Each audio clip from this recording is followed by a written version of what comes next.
That's what they want, team players. So someone who wants to introduce some kind of differences in terms of the structure of the university, even in terms of the structure of their curriculum, regardless of the field, STEM, not STEM, humanities, and so on, is really seen as a troublemaker. So I was a troublemaker. And I never got to be an administrator beyond being chair of the department. And even that was difficult because one has to bring together many points of view that are sometimes in conflict. I found this to be true when I was chair of women's studies, for example. Another thing is that those of us in these institutions are not early on appraised of how the system works, the institutional system, and how it works, besides being a team player, I mean in terms of its policy and its structural, and the way it structures the rules and protocols of excellence, if you will. I'll keep saying excellence, excellence, because it's kind of drummed into one in the UC system, and I suppose the elite schools in the East Coast. And afterwards it becomes tiresome because you may think that excellence may also incorporate administratively and curricularly some of your ideas or some of your perceptions, but that is not the way it is. So there's always an apartheid. You reach a barrier at some point in these institutions when you come from the point of view of a minoritized population. And I think if I had had someone to instruct me further about how the system works, I wouldn't have had such a struggle to find out for myself, especially as a feminist, Chicana.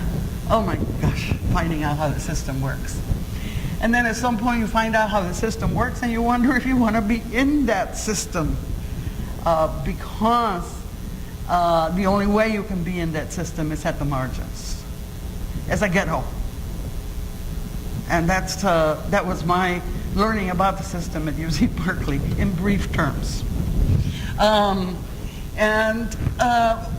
was reading here, my time's up already, I think, but I don't think it's fair, so I'll say a couple of more things, if you don't mind. If you mind, clap and I'll leave.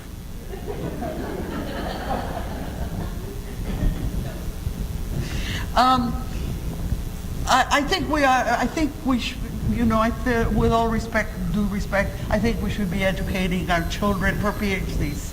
I really do.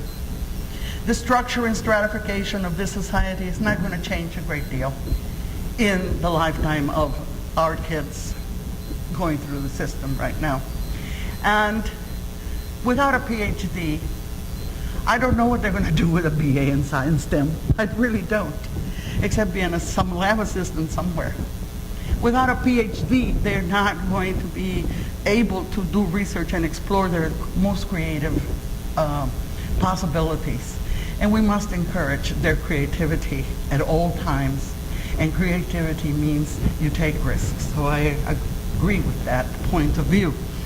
And women especially have to be encouraged to take risks because we are often nurtured not to take them. So that if your child is a tomboy, encourage her.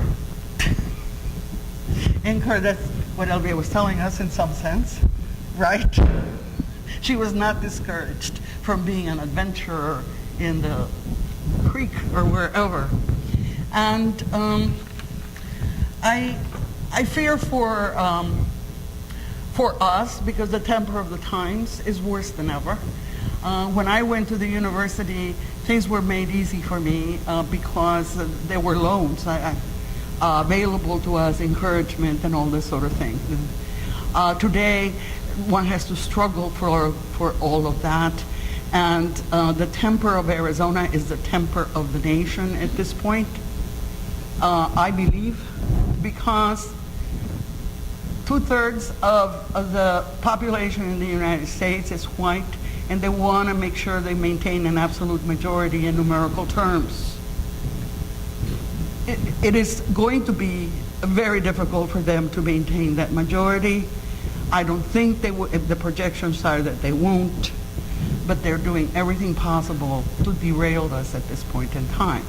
So that's going to be an extreme challenge for all of us, for all of us. I am sorry to witness, as I am at this point in history, such venom towards immigrants. At the same time that the administration encourages the immigration of skilled workers, that means PhDs from all over the globe, to take precisely some of those STEM jobs that we want to nurture our kids for. Because the United States is not producing enough PhDs, is not producing enough skilled workers in the STEM professions to supply the needs of the high-tech society we live in. Since we're not, this means not even white kids can make it. Some of them, okay? Actually, that's what it ultimately means. And so the United States, so that the STEM effort, I think, is particularly valiant, and hopefully they will be able to supply the needs in these particular fields that there's such a need for in a high-tech society. Consequently, this is why I think we need to encourage the PhD in order to be part of the solution, if you will, to those problems that face us. And one other comment, and I'll stop, and that is that someone mentioned the magic of science, and I think that needs to be that needs to be demonstrated to children from a young age, the magical aspects of it, that inspire and feeds our passions. At the same time that we nurture the magical aspects of science, we need to engage in the demythification of science. It will not solve all our problems.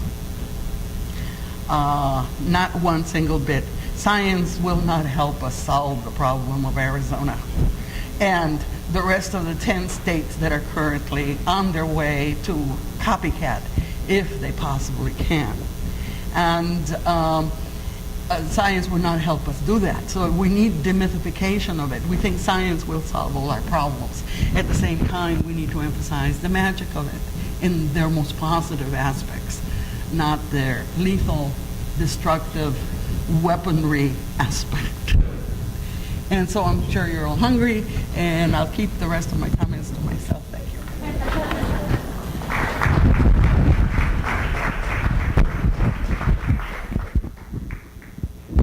Thank you, Dr. Olacon.